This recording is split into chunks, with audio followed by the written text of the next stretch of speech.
പ്ലാവിൽ നിന്ന് കിട്ടുന്ന എല്ലാ ചക്കകളും വരിക്കയുള്ള കുരു എടുക്കാൻ പറ്റത്തില്ല. ഒരു വരിക്കപ്ലാവിൽ ഉണ്ടാകുന്ന വരിക്കയല്ല, കൂഴക്കുരുവാണ് അധികവും വരിക്കയിലുണ്ടാകുന്നത്. കൂഴയുടെ കുരു എന്ന് പറഞ്ഞാൽ എങ്ങനെ ഇരിക്കും? ഇത് കണ്ടോ, പൊളർന്നു കഴിഞ്ഞാൽ ഇത്ര ചുളയുടെ 2 പിളർപ്പിൽ ഒരെണ്ണം ഇങ്ങനെ ഇത്ര ഇവിടെ കാണത്തുള്ളൂ. ഇത് കൂഴക്കുരു. അതേസമയം ഈ പിളർപ്പ് നേരെ നടുവ് കീറിയിരിക്കും.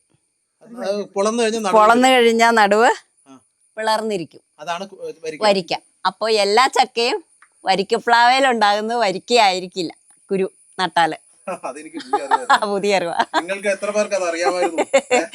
ഞങ്ങൾക്ക് ഇങ്ങനെ ഞങ്ങള് കാരണവന്മാരായിട്ട് ഇങ്ങനെ പറഞ്ഞു തന്ന് പഠിപ്പിച്ചിട്ടുണ്ട്.